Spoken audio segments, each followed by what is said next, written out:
Hello. Can everyone hear me? Thank you for joining us tonight at the University of Oregon, which is located on Kalapuya Ilihi, the traditional indigenous homeland of the Kalapuya people.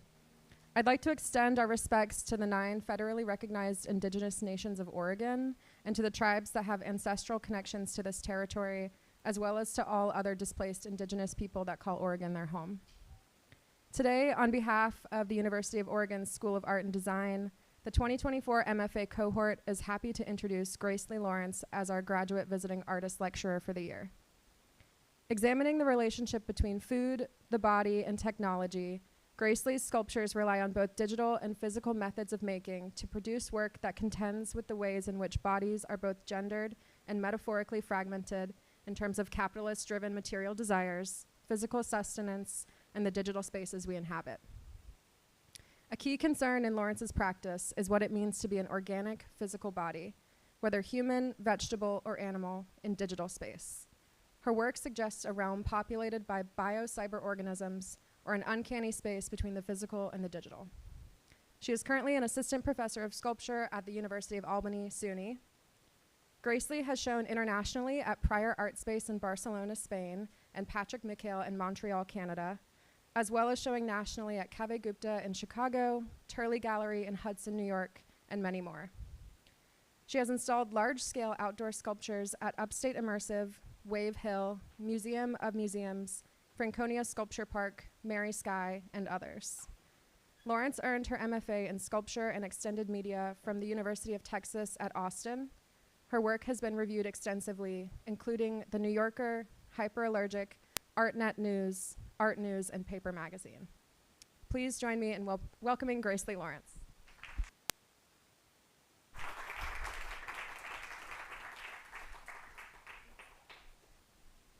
Super. Thank you so much. And thank you for inviting me to speak and also for the lovely introduction. Another thank you to the grads who had me in for studio visits today. It was wonderful to see your work and understand a little bit of your world. So I'm going to go ahead and jump in, and I'm going to start with the poetics behind my work. I have a couple different phases that I'll be moving through in talking about the world building that goes on and the ideas that are foundational are really more of like a web that interacts and wraps through the work. So starting with poetics, because I often approach the systems and structures of my work really laterally. So a poetic approach lays the foundation and it allows supporting the finished products with, instead of a linear view, this cross-pollination and elasticity. And so, with those foundations laid, let's begin. These are not living bodies or fruits ripening only to bruise and rot. These are fictive appendages and globular organic structures. Fingernails are not growing, sap is not running. They are mirrors of my experience, abstractions of relationships mediated by digital space, of how I perceive the world quickening and its technological progressions and its emotional effect. And they're ruled by touch. My own, their boundaries to one another, propped and screwed and glued and sanded, print touching print, chemicals touching service, and of course, I touch it all. And within my process, there are messy ironies of pressing the soft, oozing, messy nature of bodies and plants through the harsh and unyielding geometries of digital space. Even if you cannot see the hundreds of thousands of triangles that make up an object in its final form, they're always present, slightly shifting the underpinnings of the form. And their varied densities interact and curl in and out of each other in seamless unions. In this translation to the geometric, it makes for a skew, a flattening, and a smoothing. Digital life is always cleaner than our corporeal mess. And as we all know, in life, there's always more lurking just beneath the surface. But just as nothing is exactly as it appears, it also appears that nothing is unsoiled. But regardless of what lies beneath, how can logical science, the invariable coordinates of the Cartesian grid, lend truth to raw emotion? There is no pure sensation. Everything is tainted by context, experience. These things are shells to hold sensation, translated into object form. Or perhaps, more aptly, mirrors with a different kind of refraction. While the boundaries of the grid hold the forms within the orthogonal, the conditions and connections in the physical world create an entangled web of sense memories. And in my spaces, boundaries are merged. A banana turns into a finger, my body becomes a vegetal mass, asparagus fingertips across the gallery, the biocyborgs emerge in their fragmented and bulbous forms. But underneath, they're still regulated by the geometries and their inflexible rules. But you may be wondering, how can an object hold sensation? And I answer that through touch and translation. Data gain and loss, the erosion and addition of zeros and ones. On the left, I'm holding myself, scanned and archived, made into a file. I could email myself.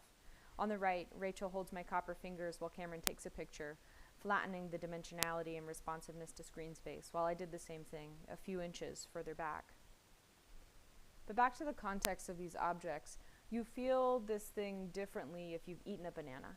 If you felt the clammy peel in your hand, so much like human skin, equally delicate and prone to showing the marks of its age and movements in the world. If you've peeled back the leaves of a cabbage like the petals of a flower, cupped your hand around the warmth of another person. These are all little mirrors.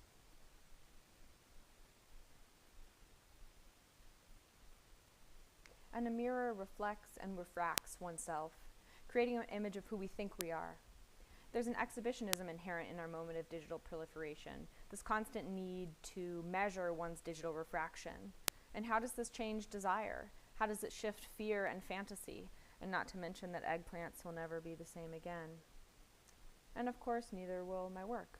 These things are sexless as dead things, and yet they're filled with gender. There's a historical link to sexual desire and art making. If you look at those modernist guys, Picasso, Matisse, Monet, they're abstract expressionist descendants like de Kooning and Pollock. And while I don't at all look to these men for guidance in art or life, they're historically a part of the foundation of contemporary art. And gender and power is obsessively present in all of their work, and this directionality of desire, in the case of those particular examples, often lends itself to a clear male to female linearity. But I want to cut up that idea, to sever those lines and tangle them, confuse or twist or joke those historicized binaries. But in that, desire, sex, that feels too simple. Erotics feel more apt. The erotic has often been misnamed by men and used against women, says Audre Lorde in Uses of the Erotic. It's been made into the confused, the trivial, the psychotic, the plasticized sensation. The notion of the erotic implies the uncontrollable draw of our bodies to something larger, being in relation, calling the inner life into play. And a part of my interest in using the word erotic specifically comes from these historically masculine traditions that I'm perhaps slowly squeezing out of existence in this desire to make a softer world. And in that process, I find myself thinking about the embryonic.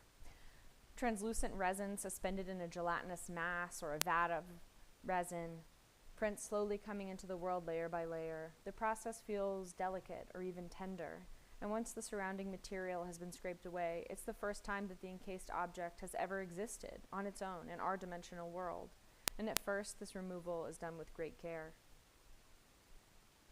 But soon, the newness wears off.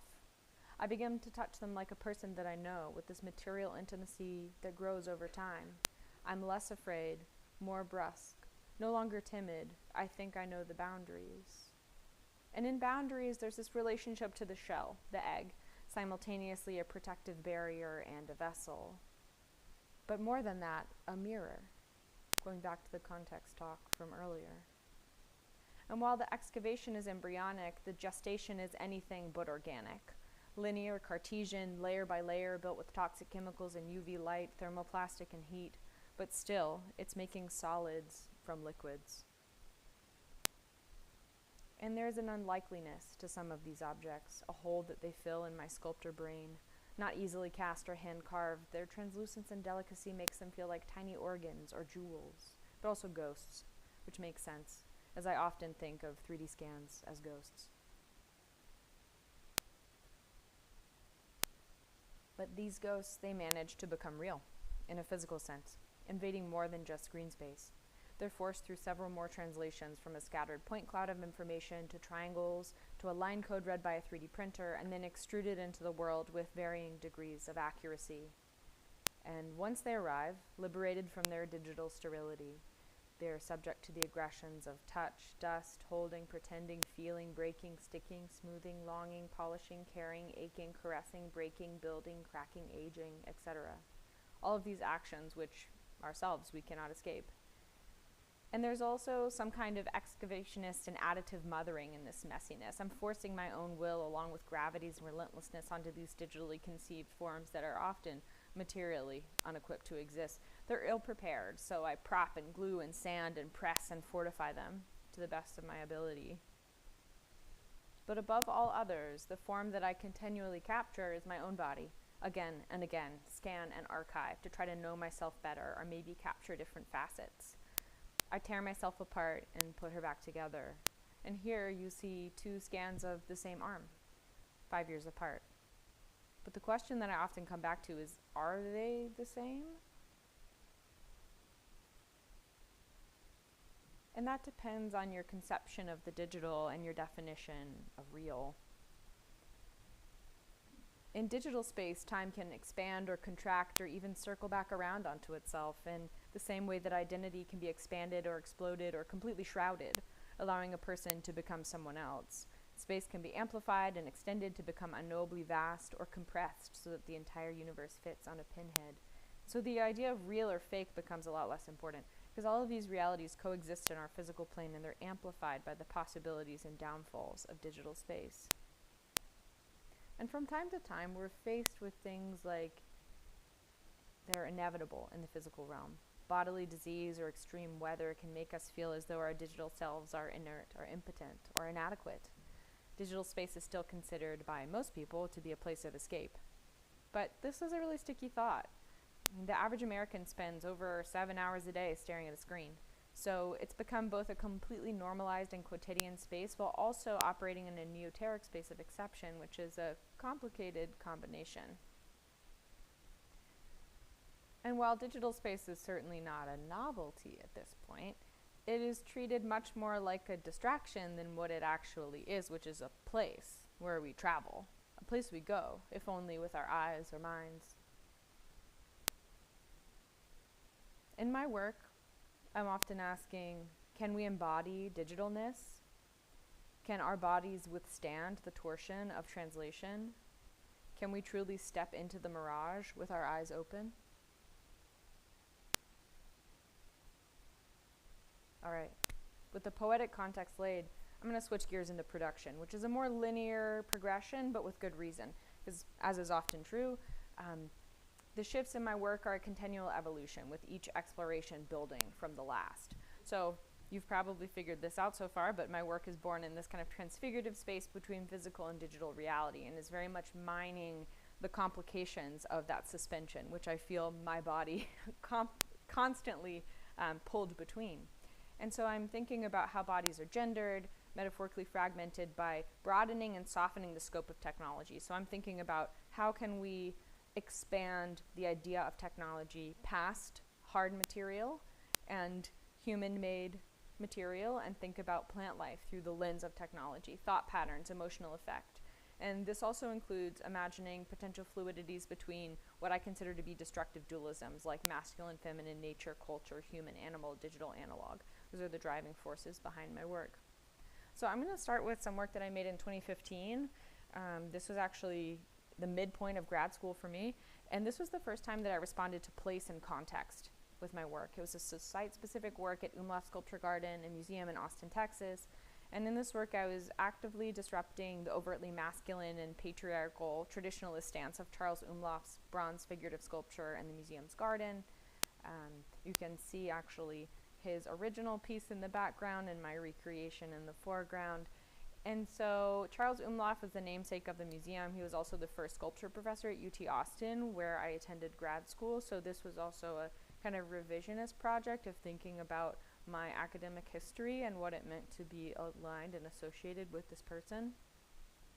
And so each of the fountains that I made were placed in proximity to the piece it was responding to. So pushing against Umlauf's heteronormative, hierarchical, and stereotypical presentation of bodies. And I also co-opted his titles for my fountain. So I was really trying to make clear my revisionist intentions. And this was the first project where I used digital fabrication, making it a really important starting place in my talk. because this shifted my work from material metaphor to image-based metaphor. Prior to this point, I had been using food materials to make my work, so like flour, salt, pineapple crowns, juice or pulp, just to name a few. And digital fabrication let me scale the work to previously impossible extremes and also think about accessibility in a public setting.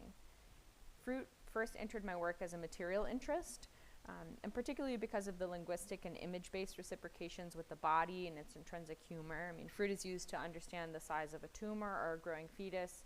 Bananas are phallic jokes, obviously. The peach emoji, great example. So we already have these understandings of how food and bodies interact, often with humor, to understand what's happening in the human body.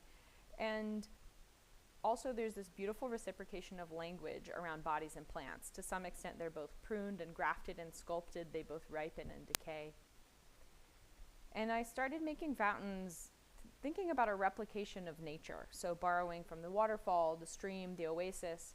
Also, fountains are related to ideas of leisure and regeneration. Fruits and fountains are linked to pleasure and abundance, but they also give my objects a job and a title beyond sculpture, and bring in elemental actions that I can't fully control. I mean, anyone who's ever tried to make a fountain knows they get really splashy. So this is actually from my thesis show, and I put this in here this afternoon after speaking with some third-year MFA students.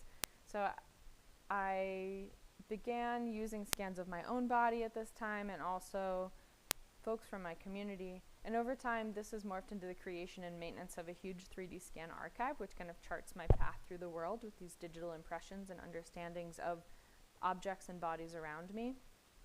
And in the center of this particular exhibition was Reclining Nude, which was also based off of a Charles Umlauf sculpture, which was originally installed in that same courtyard in the 60s. And in A Woman Looking at Men, Looking at Women, Siri Hustvedt said, "The history of art is full of women lying around naked for erotic consumption by men. These women are mostly unthreatening, aren't they?" Well, my double-ended pineapple, she's got two spiky crowns, she's got a little fat roll, she's seemingly peeing herself while perched on this lounge chair. The point of this was to disrupt the idea of erotic consumption and bring into question the consumable nature of bodies and fruits.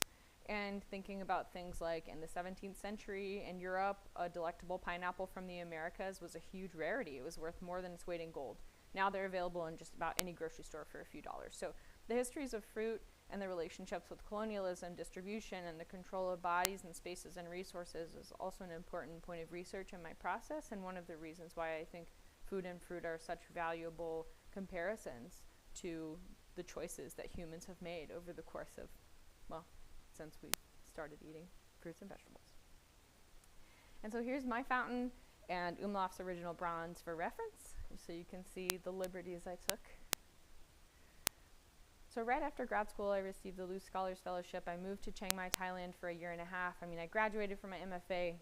A week and a half later, moved to Thailand. So big shift. And I was there assisting the artist Arayaras Mirjansuk, a really incredible contemporary artist from Thailand. And I also taught in the contemporary art practice department at Chiang Mai University. And I bring this up because this was the moment that I started thinking about technology and the role of digital fabrication in my work very differently. Technology immediately became my primary means of connection and support and care, while in this new place so far removed from my previous community. And so I wanted to capture this translation of emotion and empathy through technology. And I began to use the tools available, which was a 3D scanner and a 3D printer that I brought with me, to play with this idea of pressing emotion from physical to digital space and back again. So really quickly, digital fabrication became much more than just a means to an end, much more than just the solution to the problem of an outdoor sculpture. And this is my setup in Chiang Mai in 2016. I had this really crappy 3D scanner that you see on the floor, and my printer that I brought with me, and my computer, and all of my work was happening between those 3 points. And this work was dealing with my shifting relationship to technology, but also how my identity was shifting and changing from immersion in a new sociocultural space. My own boundaries were shifting as I tried to understand the expectations of being a young professor, a woman, a white American, and many other things that I probably couldn't even pick up on while living in Thailand. And all of these pieces and more were in a couple shows in Thailand during my time there, and when I left, the show in Bangkok was still up, and I have no idea where this work is now. I like to imagine it maybe in a stranger's home or in an alley or in a basement or maybe in the trash somewhere. But sometimes I wonder, where is it? Where could it be? And after I returned, I was really fortunate to do a residency at Mary Sky. Mary Sky is a beautiful property in the Green Mountains of Vermont. If you are a residency person, I highly recommend looking into it. And my proposal was chosen in the inaugural year as an initiative to make a site-specific installation or sculpture commission from one artist each summer. So I spent 2 completely solitary weeks on the property. I mean, I didn't talk to another person, which was amazing and wild. And I left with plans for building this object. So this is a World Without Genesis, which is a gravity flow fountain situated on a copper vein and stream running down the mountainside property. And a few key details to note. The right breast is a tangelo, the left nipple is a Phillips head screw, the right arm is a pile of rocks. Her copper left hand is holding this slowly dripping bronze banana finger. There'll be a video so you can see some of this more close up in a moment.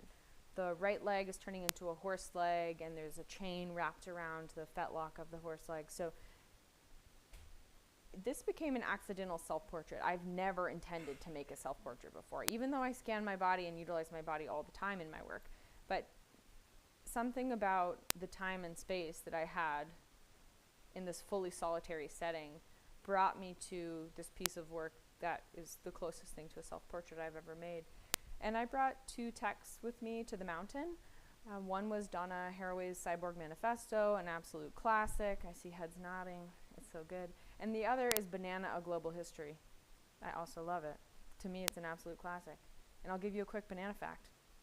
So banana plants are actually the world's largest herbs. They're not a tree. Oh no, not a tree at all. They are categorized as an herbaceous perennial, and they're actually distantly related to ginger. Don't worry, there'll be more banana facts. And there's this cyborgian quality to this object. There's this truncation and rearrangement and replacement of human parts with mechanical components, which really fed into my idea of the biocyborg, which is something that developed during my time at Mary Sky. So using parts and pieces of the natural world to continue this exploration of the rift between nature, culture, biology, technology, human, animal. And really the purpose of this object is to be connected to the stream itself. It's a gravity flow fountain, which means I built 2 basins on the stream, an upper basin and a lower basin, and depending on the pressure at the stream, the amount of water flowing at any given time, the fountain components will have more or less water coming out of them. And there's this patina that happens with the copper and bronze components. They're actually 3D printed copper and bronze, so it's a combination of plastic and particulate of those materials, but the environmental exposure really changed that over time. And she's headless. I was thinking about what would it mean to remove intellect or ego, and also a fragmented classical statuary nod. I mean, it's hard to make any figure at all without thinking about the ever-presence of classical statuary. And so part of my interest in using the copper material was this is on a copper vein. There's actually a copper vein running along this stream. And so I knew that the copper components would be affected differently and feel more connected to the site the longer this object lived there. And this is a video of the installed sculpture. You can see there's this really gentle flow of water from these 3 output areas. Very, very, very gentle because of the gravity flow nature of this fountain. So at this point, when I took this video, not long after installing it, there was kind of a medium-low amount of water in the creek. There have been times where it's just like a gushing, overflowing situation. So the idea of a gravity flow fountain was really a solution in practicality because it's deep in the woods. There's no electricity, there's no plug out there, and there's also no light to have a solar situation. So I was trying to use the materials that were already present in that space. So one more banana fact for you. Bunches of bananas are actually colloquially called hands, and a single banana is called a finger, which is pretty fun. And I didn't actually know this until after I started on this sculpture. You can see there's a banana turning into a finger right there. So it was already kind of in the ether of banana knowledge. I'll talk a little bit more about what I read and and where I get information from in the future later on in this talk, but there's a really amazing series. Each book is focusing on a different edible item. It's a reaction series. I highly recommend it if you ever want to do food or fruit research. And so this is a preparatory scan of the site using photogrammetry. I love the glitchiness of scans. It's really exciting to me. It's something that I'm currently exploring even more in my work.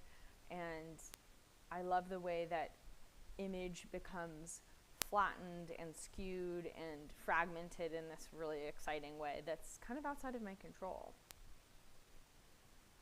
And I'll move into indoor fountains really briefly. This was the first time that I used a virtual reality sculpting app in order to form these organic shapes that are surrounding the central torso. And I was thinking a lot about goddess mythology, images of the nursing Madonna. The central torso is surrounded by vessels and stylized food items, and this mouth on top is drooling over the entire scene. And water is running down through the central torso figure and into this little tiny cup that's continually overflowing. This is the companion piece to the previous fountain. This is Sensation Without Feeling.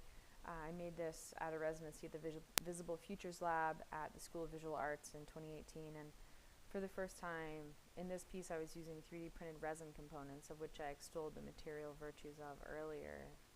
And many of my pieces begin with a gesture or a joke or a situation they're intended to address. And this piece is kind of humorously approaching misplaced modern chivalry.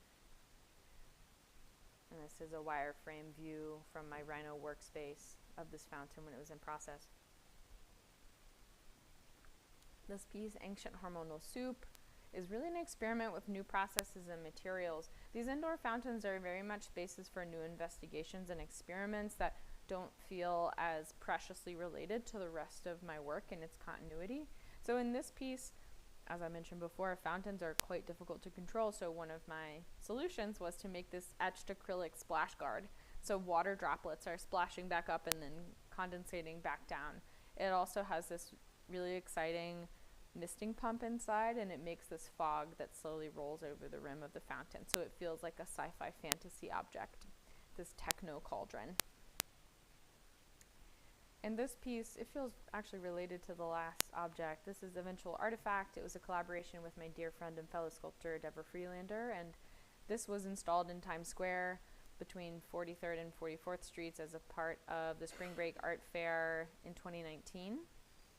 And we really thought of this piece as a fantasy core sample from a Times Square of the future. So it has this fluorescent strata that's interspersed with 3D printed copper forms of imported fruits and hands, CDs, sneakers, styrofoam cups, and other techno-capitalist artifacts, really thinking about society's relationship to globalized capitalism through both a personal and a geological lens.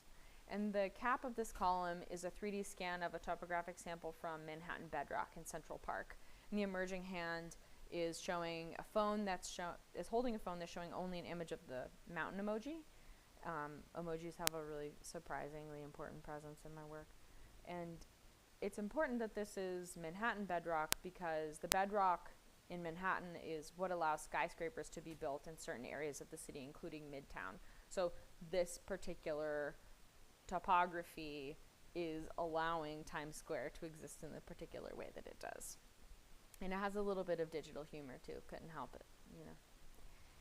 So to give you an idea of the scale of often my indoor work, this is an install shot from a solo show in May 2019. This is Finger Width from Thierry Goldberg Gallery on the Lower East Side. And the title of the show refers to the optimal moment at which to pick asparagus, which nods both to the exhibition's central sculpture, but then also the inherent relationships between body and food and the language that we use to understand them. It also references one of the rules that I use to make the work. There are no areas smaller than a finger width on these objects. If you are a person who's ever had to do a lot of handstanding, you'll know why. And they were described as beguilingly creepy and charmingly perverse in a review in the New Yorker, which I feel like are really nice and horrible descriptions. And looking at this kind of existential bifurcation of our digital and physical selves, where physical experience is often communicated and understood through screens and filters, these objects are cropped limbs, outsized fruits. They really think about touch and fragmentation and compartmentalization. And the underpinnings of digital fabrication further that conversation, and a part of the decisions that I made were the particular coating that I chose to use. It's a latex spray, and it really feels like soap. It has this really tactile form. Some people think it looks like candy, but it's kind of soapy to me. In this piece, there's this double-ended pomegranate and has these really obscene fingers that are squeezing belly, and the belly button. I don't have a detailed view of the belly button, but it's one of my finest works of hand sculpting, I must say. But I started thinking of these forms as biocyborg vessels of emotion. So this is a super uncertain, anxious, beleaguered object in comparison to this piece, An Acute Sense of Physical Famine, which is in direct opposition. This pair of asparagus stalks is the epitome of confidence, internalized success, and externalized presence. She has perfect square nails. So this is a site-specific fountain from 2019. It was sited at Franconia Sculpture Park, and this is a larger-than-life kind of biocyborg female form that's morphing into a contorted bunch of celery. So her body is flattened onto this concrete pedestal in the center of a large oval basin. It's 22 feet on its longest measurement, and this bunch of stalks is really protectively hunched around a creased pillow. So it seems like she just woke up. There's this posture of grief or uncertainty, vulnerability, intimacy, and she's incredibly exposed, belly down, and well below eye level. So you have to crouch down to look through the twisting stem and leaves, which was really important to me. I mean, even in the background, you can see several other objects in the park, and they're huge. They're meant to tower above you, and I did not want my large-scale piece of sculpture to be reminiscent of incredibly vertical phallic objects. Instead, I really wanted something that had scale but asked for closeness and asked to come down rather than look up in the experience of the piece. So water is dripping down the leaves and squirting from the ends of these 16 stalks.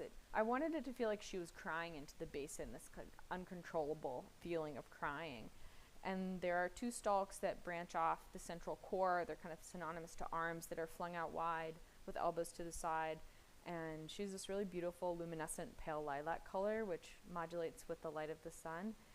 One of my favorite things that you should know about this color is it's actually a Mazda stock color. So you could go to any body shop and get anything you want painted in this beautiful lilac. And I highly recommend you do. So this sculpture is really frozen in a moment of tension. And that's so much of what sculpture does. That's so much of what I want my work to do, is to hold implied action and implied form within itself. And I wanted this piece to have a wilting listlessness of despair while also holding this confused radiation of sexuality. This is a rendering of the object in Rhino during the planning phase, so you can see there are similarities but also differences in the process of translating something from the digital to physical space, especially when working with an object as complicated and large as this one. This is one of 2 commissions that I did in 2020, one of 2 outdoor objects, and this is Provisional Body that is still at the Museum of Museums in Seattle, Washington. And this is a revision of the Greek myth of Daphne and Apollo. So Daphne's manicured hand is actually turning into a celery bunch. So this is very much in continuity and relationship to the previous piece. And she's kind of changing, shifting, remaking herself in this moment of crisis. And this is the first time that I allowed this modeled nature of the underlayment of epoxy putty to be exposed, making almost this camouflagey pattern, which marked a really important shift in the surfacing of my outdoor objects. Which has long been a really important point of reference in my work. And actually, the Museum of Museums is closing, so if you know anywhere else that she should go, let me know. And my most recent public fountain, this was installed in the Bronx at Wave Hill in December 2020, and this is called The Other Escapes, the ones you can open in yourself. And this piece is very much dealing with the relationship between the body and propagated plants and technology. And Wave Hill is a really beautiful historic garden complex. They have an incredible series of greenhouses where they're propagating all kinds of different plants, from the local and native to tropical. And so I was very much thinking about this question of the socio-political history of gardens and the plants that are within them. And so on top of this pedestal, I really wanted the pedestal to feel like a digital wiggle.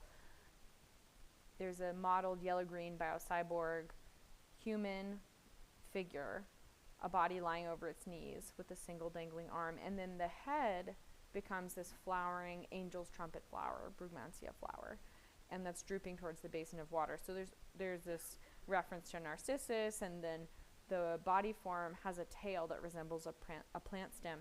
But it's important that it's an angel trumpet flower, brugmansia, because it's a deadly plant. It's also a hallucinogen. So its presence in a garden brings questions of agency and control, especially in the traditionally female-coded space of a flower garden. So I was thinking about, historically, what could be planted and for what use and for whose use, and how could a plant that would be extolled for its beauty also have ulterior motives. And the left arm is kind of almost skimming the surface of the water in the basin, and little drips are coming from each point of the flower. And I wanted the tail to protrude as this continuation of the flower stem, but also a reference to our ideological directionality of revolution. Or evolution, and the title of the piece is actually lifted from a line in The Handmaid's Tale. And I'm particularly trying to push the idea of biocyborgism and this fantasy of the biocyborg, which is actually a hope, and it's very much a fantasy. It's a hopeful view of our nearly inevitable descent into cyborgism. And in this case, humans are working with instead of against the natural world. So we're combining aspects of non-human life, and I'm particularly thinking about edible plants with our bodies. This is a 3D printed maquette of that piece, which is a way for me to, of course, understand the final form before the large-scale object, which is particularly important because even though I'm working so heavily in digital space and in rendering, I never know something until it's a part of my physical reality. I can never fully understand the way that a form will behave. And for whatever reason, be that in my brain or my 2 sculpture degrees, I don't know. But I have to have a physical version of something in order to fully understand how an object can present itself in the world. I'm kind of circling back from public work into smaller work. I'm thinking about these fragmented bodies as ways to offer an alternative perspective on technology. And that plant life is a form of technology that's softer, more erratic, less rigid than mammalian and reptilian systems. Because most plants are, at least to the human eye, calm and centered and quite literally rooted. And the symbiotic systems of information sharing, using waste productively, and thinking about our shift of human productivity to plant life productivity, a lot of what I'm trying to do is think about what would happen if we found a softer rather than more rigid state of being.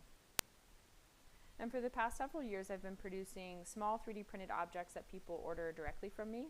And this is a way to mitigate this all too common extreme inaccessibility of the art world. So I think of my large-scale public work that anyone could walk up to and experience without having to open a gallery door or pay for entry somewhere, in a very similar way that I think about these lower cost 3D printed versions of my work that people are able to bring into their spaces rather than be reliant on institutions to experience sculpture. And I often discuss with my artist friends that we can't even afford our own large scale work. So this is a way to kind of move past that idea and allow sculpture to become a part of more people's lives, which I think is very important.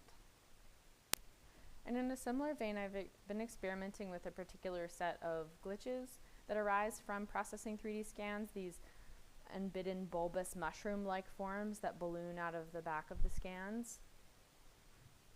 And these pieces are very much about existential digital dread, being bound in the crosshairs of the relentless news cycle, the demands and impressions of social media, the need to keep digital appearances. And so they're 3D printed with a silk PLA filament. They're about 8 inches long in the largest direction, kind of face scale.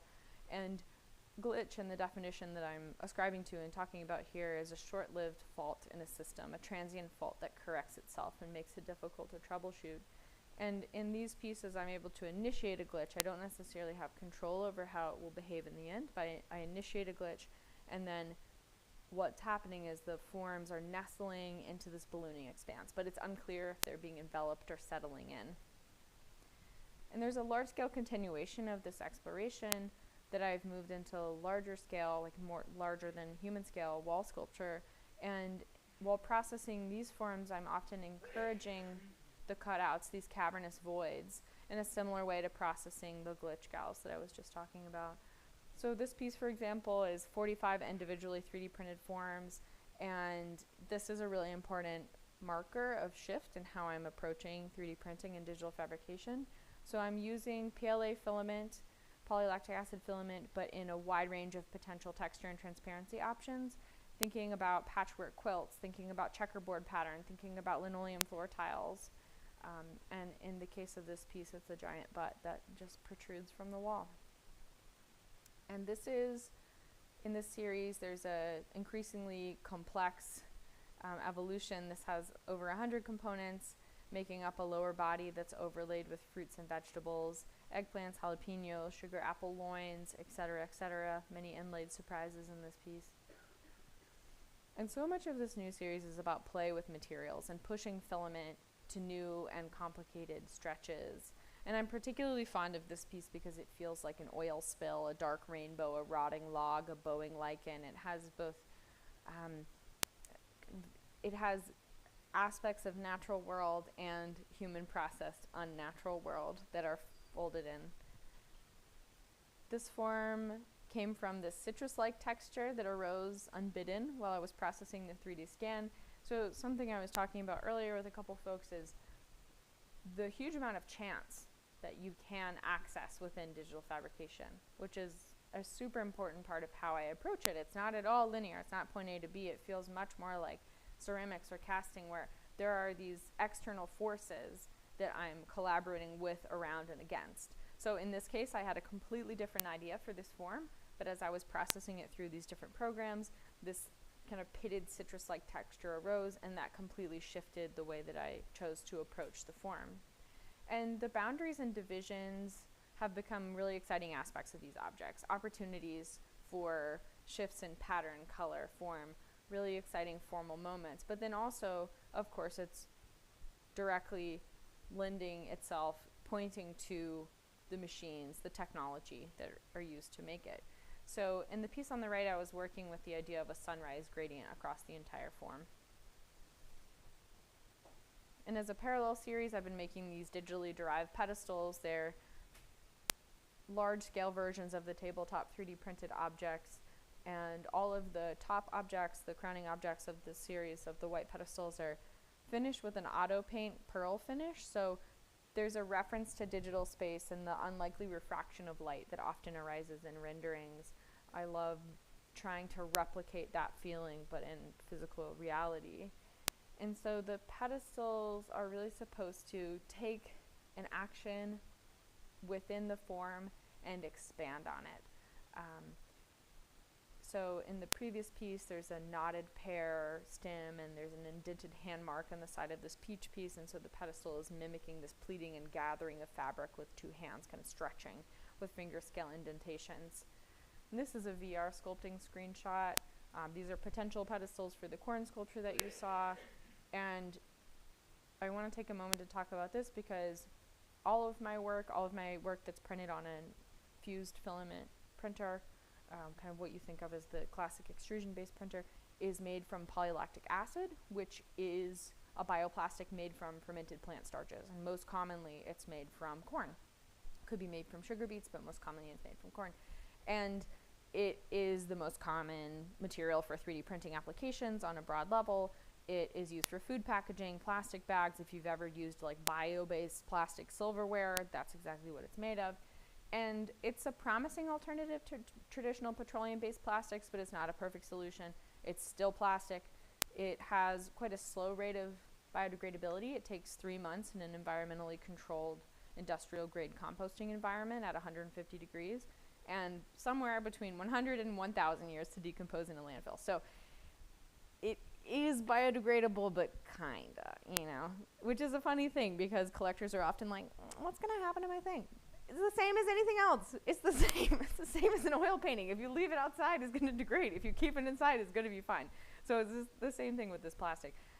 But I bring that up because it's really important to me that the material that I'm using is a part of the agro-industrial complex, even if it's from a branch that I don't agree with. You know, it's coming from genetically modified corn. We have PLA plastic because we have a glut of genetically modified corn in the world, and we had too much of it and not enough things to do with it. So what did they do? They figured out PLA plastic, which is wonderful, but also a problem. So, you know, using plastic is a problem. But the way that I'm thinking about using plastic, I'll get to that more later. But it's specific and important, and it's not overlooked. I can promise you that.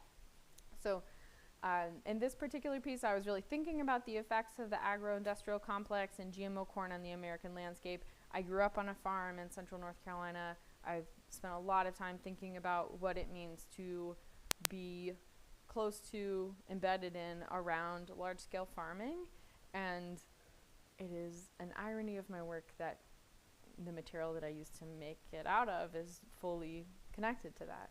And this corn piece itself is a single piece of 3D printed PLA, and of course it's in clear conversation with Holbein's anamorphic skull and the Spanish artist Helmut Plentz's large-scale skewed body form. So there are always, you know, present technological references, but then also art historical references are happening in the work. And this is a large-scale outdoor piece. This is called Lack of Permanent Connection. And this is an important shift in thinking about direct image. This has over 56,000 individually strung glass and stainless steel beads. So this image began as a VR sculpted environment, and then I imported that into Rhino to manipulate and took a screenshot of a specific moment. There's this faceless falling green figure and a background of loopy VR flowers. And in this piece, I was thinking about using digital means to create an object fully predicated on physical labor. So a coder friend of mine made a site that broke down the Rhino screenshot image into line information, 1 pixel to 1 bead, and then I printed out a ridiculously large booklet of information about how to string each line of beads. So there's something I love about this piece, which is that the image disappears when it doesn't have an opaque object behind it. So shifting with the orientation of the viewer, it kind of acts like a pixelated mirage, and the data becomes digital. So the object is made from the same material as computing systems like aluminum, steel, and silica, and so it further links the systems that it's talking about. And this is an image from a show, Fruit Soup, last winter, where I had 12 wall sculptures that were aligning with Audrey Flack's photographic prints. So all the prints are Audrey Flack. And there's this situation where all the wall sculptures are supported by a custom virtual reality sculpted 3D printed shelf. So it's doing a similar thing to the pedestals, where there's a repetition of gesture that's happening within the shelf structures. There's also this rotating tabletop form, which has been super iterative in my work. I'll talk about that a little bit more right now.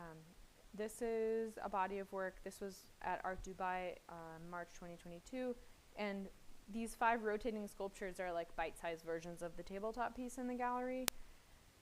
And all of the objects in this series have a lateral color change. So that means the color will completely shift from the front and the back of the object. So the tabletop turns like a cake presentation at a diner, like a preview of a 3D file, jewelry display, NFT, while highlighting the reflective refractions of the material and its relationship to digital rendered spaces. And so, as I mentioned before, all of these objects are also printed from bioplastic, from the PLA. And a big reason why I wanted to make this series of rotating work is as an alternative to an NFT, kind of a joke on an NFT, because these are doing the same like slowly rotating thing, but they're physical objects. So I wanted them to be an offset from that, especially because Art Dubai, we were in the digital section of Art Dubai, so it was mostly like really shitty NFTs, and then my objects were there. And I felt like they were asserting some space in the sculptural world, being in that zone. But there's this really great complication in my work when I photograph it, and that is that they resemble their original form of the rendering. And I love when people ask if an image is physical or a digital, because that means I've done a good job. That means the line is properly blurred. And well, this is just another video of the rotator, but it's really important that these move, because even when you walk around an object that has this bilateral color change filament, you can't understand it quite in the same way than if it's moving on its own. And this is the most recent iteration of the rotator table. This was from my solo show at Postmasters last summer. And the title of this show was Heatsink, which referenced both Astris and also a really important component of a 3D printer. Any 3D printer heads out there, you know. And this was a really important culmination of my practice. I was thinking about using both exposed and coated 3D printed sculptures to imitate and feign the impossible reflections and refractions found in renderings. And Heatsink finally gave me a chance to merge many different bodies of work and ways of making. Roberta Smith described the show as the plastic sublime, which is maybe like the biggest compliment I've ever gotten in my entire life. And also her final line was "Take that, Jeff Koons," which I thought was just beautiful. Thank you, Roberta. So I was like, okay, I must be doing something right. If he's the butt of the joke, then all is well. So this is my most recent solo show. This was from last December in Vienna at Peter Goji Gallery. And necessity is the mother of invention. So I was thinking about the logistics of a solo exhibition on another continent.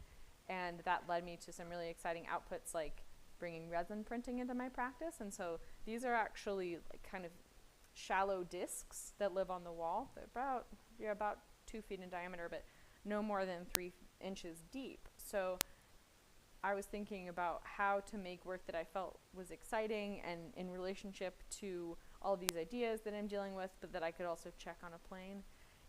And I love working within boundaries like that. It's so exciting to have limitations and then see how you can react to them. So the title of this show is Collected Trot, which is in reference to the practice that I spent the first 20 years of my life dedicated to, which is horseback riding. And this is one of my favorite pieces from the show. It's a cyborg arm, but it's sprouting garlic scapes instead of wires. And I have just a few more slides of my work. This is something that's happening in the studio right now, just to give you all some behind the scenes peeks. So I have this like 6-foot harvest basket that I'm working on, and it's full of skewed, morphed, kind of freaky fruits, vegetables, flowers that are not held within it, but like suspended within it, kind of like they're in a spider web and they're stuck to it. And actually this piece right now is at Art Toronto, an art fair happening in Toronto with Patrick McHale Gallery. And it is one of the first pieces where I'm utilizing a multi-color printer, like multi-filament feed printer, so you can see it has gradient happening, but then it also has multiple filaments that are happening within the same print, which is a really exciting shift and moment for me. And this melon kneeler situation, I spend a lot of time looking at different plants. I'll get to that in a moment. Like this. So I'm often asked about my research references and inspirations, and careful observation is my primary mode of research. That's the #1 thing that I do and try to bring into my world. My garden and my yard are really important to me, and I'm trying to look carefully at things everywhere I go. I'm particularly fascinated by frogs right now. I had a rotation of tadpoles and frogs in my pond that I have been lovingly caring for and observing every day. And actually some of my current work is very frog-based. What wild and interesting creatures they are. And of course reading is super important. Fiction and short stories are particularly exciting to me and relevant to my practice. I pull titles from fiction, especially short stories, especially from contemporary authors. I find that to be a really important translation of my ideas through someone whose medium and material is language. They can capture language in ways I cannot. But in here, let's see, a couple top hits. Temporary, I'm almost done with Temporary. It's a really wild set of kind of continually evolving short stories about temporary workers, which seems like a strange topic, but get in there if you're into kind of fantasy fiction. Garden Ponds, that is a wonderful book that a friend gave me that's from the 80s, and it's all about different ways to design your garden pond. I love it. There's a whole section on frogs in there. So nice. Wild Fruits of Borneo. That's a huge book. It's like a 200-page book just categorizing over 200 fruits that are specific to Borneo. What a wild and beautiful book. Borneo, one of the most diverse fruit populations in the entire world on the island of Borneo. Also, the island of Borneo, really complicated and interesting place. I'll save that for another time. You see there's a little book there, Corn, A Global History. That's the reaction book series. I have corn, apples, bananas, figs, blah, blah, blah, blah. So many. I have a whole shelf full of those guys. Love them. And Julio Torres is wonderful, amazing comedian. I Want to Be a Vase is such a sweet and beautiful book.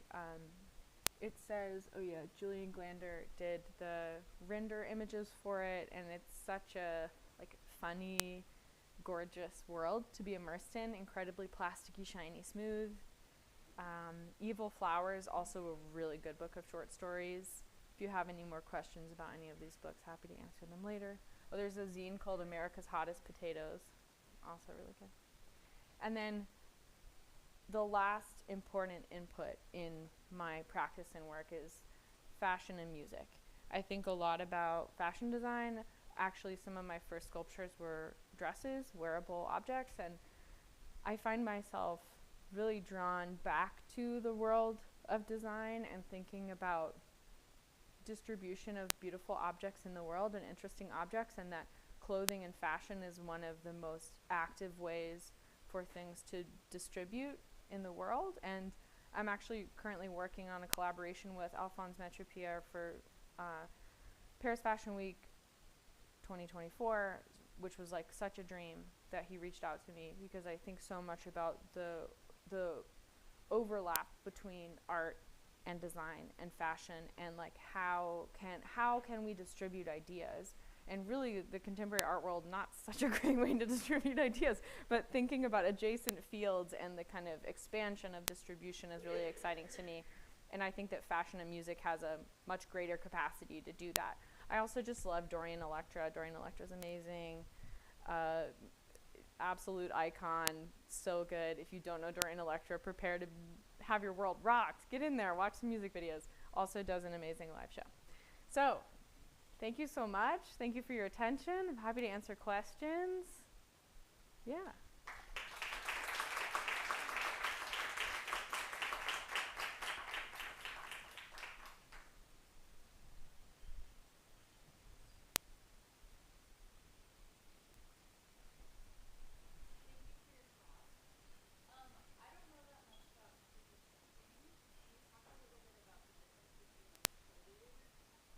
Mm-hmm.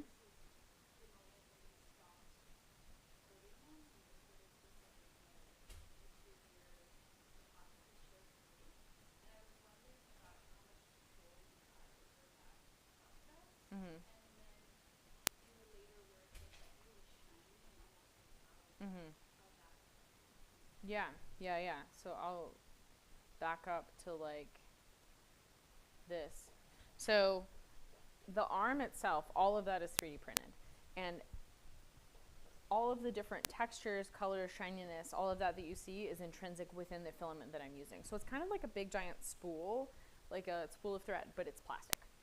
And so this way of working, I don't have control to manipulate the color or shine of the filament unless I do some kind of post-processing, unless I decide to paint it or clear coat it or something like that. But I'm really interested and excited by using those limitations and thinking about the consumer market and like what people want to print Baby Yodas out of, and then I take it and I make this. And that's an exciting boundary for me. I'll get to the coating stuff in a moment. But then resin printing, whole different thing, whole different way of working, that of goo, that of UV resin. And in that I can mix color, I can mix particulate, I can put pearl powder in there, I can go out with it. So these objects, I have manipulated the color both during and after the process. My previous work, like my early digitally fabricated work, like the big fountains, all of that is a combination of printing, CNC routed foam, and then fiberglass. So what I was doing for quite a while before I kind of came to the realization that the 3D printed form was what I wanted to be talking about. I was mostly coating things in fiberglass and epoxy, sometimes in joint compound and latex paint, but kind of cocooning and bubbling the forms, putting them underneath these exteriors that looked more like what I consider traditional sculpture or standalone sculpture that wasn't digitally fabricated. But that was a long, important negotiation with myself of realizing that actually this is what I want to talk about. And I am interested in disrupting the ideas that this isn't like serious enough or permanent enough, because nothing is. So I'm really quite uninterested in the idea that like a plastic object shouldn't be given as much weight or importance in the world. And I realized that I could never have that conversation if I wasn't actively engaging with it. So instead of working to what I thought was an idealized expectation, I decided to work in this way and have the technology become so much of the content of the final form, which it was all along, but I wasn't perhaps brave enough for some time to get in there. Yeah, very back. So, first off, which one do you prefer now that you've both resin printing and 3D printing? Mm-hmm.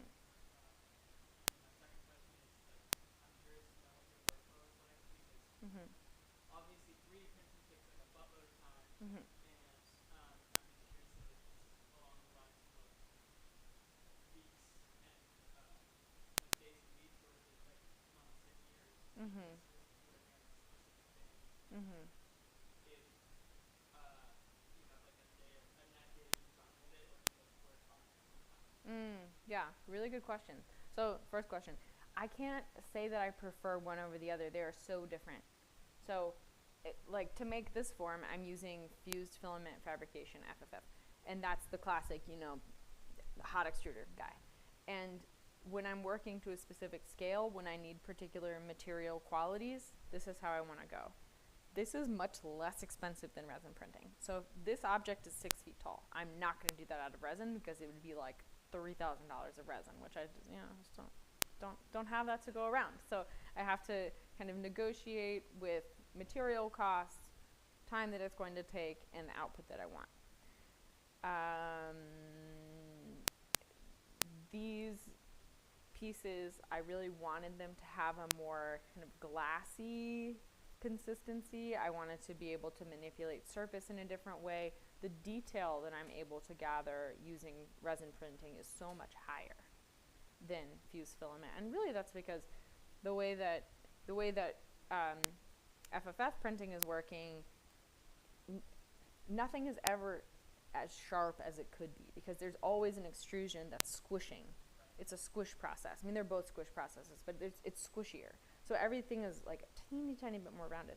Whereas, and the layers are thicker than in resin printing. So if I need something super accurate, or I'm looking for like really incredibly crisp form, then maybe resin printing is the better choice. But the biggest difference for me and the biggest shift that I found of importance between the two is that with resin printing, I can have something translucent. I can have something that feels like glass. I can have something that isn't referencing 3D printing in the most direct way where this is. Like this filament on the right, that is marketed as translucent filament. It's not translucent at all. It's kind of milky. I don't mind that. You can see through it. It has some transparency, but there are just different qualities that they both hold. In terms of workflow, yeah, these things take a really long time. So this piece on the right I've been working on for about 2 months. This is as far as I've gotten. I have like 4 more layers to do. Each, how can I say? Like this area here, or no, this area here. That's 2 pieces actually. Each of those pieces takes about 24 hours to print. So in total, I'll probably spend like 3.5 months working on this. And that's after the whole design period. So I have to often stop myself and not print before the design is finished. Because sometimes I'm like, oh, the top is done. I should just go ahead. No, don't do it. It always changes. It's bad. But so there's like the in computer design phase where maybe I'm doing some test prints, and then there's the actual fabrication phase where it's like, okay, time to chop the form, time to label the file, getting everything in order to have my workflow from computer world to printer world. And that takes a lot of organization. I don't have any images on it on this talk, but I mean, my Rhino files are buck wild because it'll be like 100 different parts and I need to know where they are. So I'm making gridded systems where I'm like, okay, column 3 and object Y, and then I label it as such, and then that goes along. I've tried all kinds of different methods with that, and it changes from time to time depending on how much patience I have. Sometimes I'm just like, I'm going to free will it and see what happens, and then I end up doing horrible Tetris later and I don't know where things are. So be organized. That's my biggest piece of advice. Be organized and make sure that the programs you're working in have some kind of continuity, that you either know that that program is going to keep existing or that you can open it up in a different program. Because I've had that problem before too, where like an app that I relied on heavily, used every single day, was bought by a big tech company. Oh, I can't use that anymore. All right, now what do? I had to pivot, and it really did change my process. Now, is it frustrating? Yes, but it's also inevitable. It's just a part of working in this way. Or like another example is all of the programs that I use are either free, open source, or low cost. And that's really important to me. I don't want to be supporting tech companies that are asking for like $6,000 for their software because I think that's foolish and unkind. So I just don't use that. But that does mean that like some versions of the software that I'm using haven't been updated since 2018, and that's just what I have to use. It's either that or nothing. So there are negotiations with programs, with like the world of tech distribution that are of course a part of how my work behaves. I mean, that also goes along to the printers that I use, which I don't need to get into that, but I have opinions. I have opinions about printers. Mhm. Mhm. Mhm. Yeah. Yeah.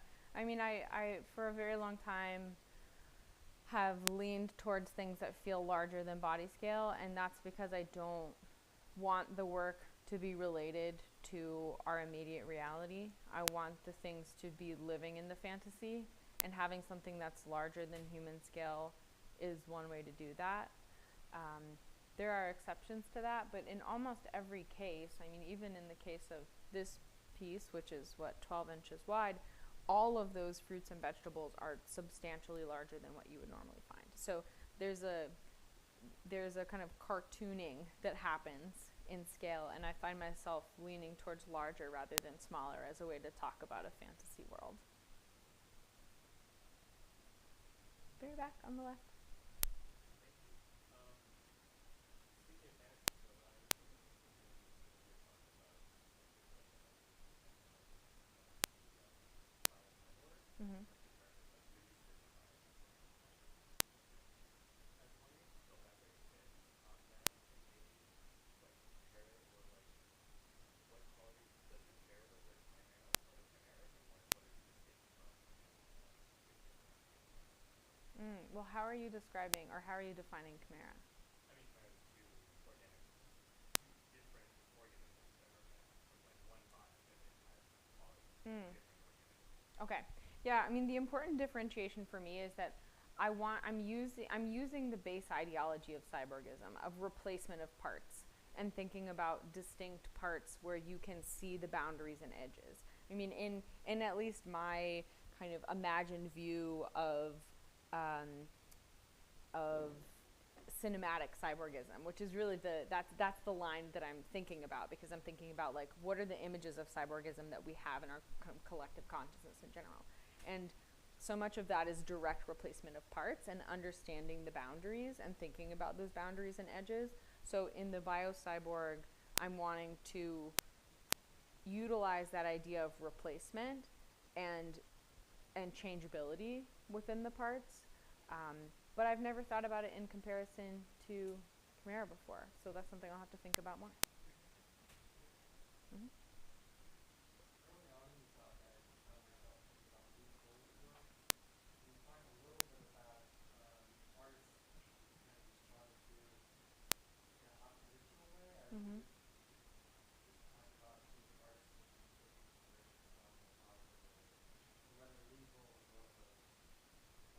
Yeah. I've not really thought about Weeble, but I will also look into that and spend more time with that. Oh, okay. Actually, the work that I find myself really drawn to is a lot of video work. Like Laurie Provost, I love her work. I think there's something so beautiful and complicated about the way that she's using language, and also she's using a lot of like organic forms and sensuality and body and organic forms, and translating that through digital projection, but then it feels so kind of squishy, and I love the way that she's able to accomplish that. I mean, there are a lot of sculptures that I look to in kind of my milieu that I'm excited about. Like Aria Harvey is an artist based out of Rome. She's American, but she's been living in Rome for like 20 years, and she also uses 3D printed work, but she's often thinking about like mythology and how to combine her current experience with mythologies using technology in order to make a new reality. I mean, there are so many people, but like those are the first two that pop into mind for that. Mm-hmm. Mm-hmm.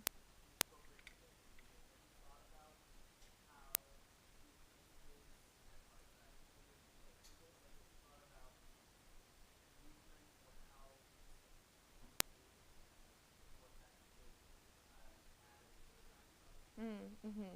In grad school, I did a lot of video. Something that I spent a lot of time doing is making props and thinking about interactivity and what it means to like capture an object in a moving image form. I've done less video work since grad school, but actually last year for a show in Barcelona, I was asked to make a video for a festival, and it's embedded into a sculpture, and the video is moving through and around my pieces in virtual space. So I like imported the files into a VR space and then did a screen capture of moving through the objects through and around and like layering them, which is something that I was really excited by, and I thought that it was a nice example of how the work can behave, but it felt auxiliary still. In a similar way that I have a series of, and I for some reason don't have any images of this in my talk, but I have a series of screen captures from my Rhino workspace and from other digital workspaces that I then have UV printed on acrylic. And that also is this way of like offering auxiliary information from the process, but that I feel like works on its own in its final form, but needs the sculpture to exist in the first place. And that's kind of how I feel about video now too. That I'm excited by its potential, but I haven't really been able to drill down on an idea so closely that it feels necessary yet in my current iteration of work. But I think, I mean, video is so powerful, especially thinking about the evocative potential of sound. I mean, sound is amazing, and sound is something, like my partner is a musician. I think a lot about sound. Actually, the music playing in the beginning was his work, and it's something that I don't really have the capacity for, but I'm very interested in. Oh yeah, obviously. Yeah. Yeah. Oh yeah, I mean, Sophie sounds, Dorian Electra sounds, like all of those sounds. I want my work to be those sounds. I want to make the physical version of those sounds. That's really, like my most aspirational moment, that's my desire.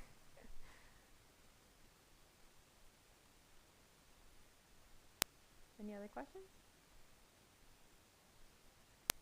Cool. Well, thank y'all so much.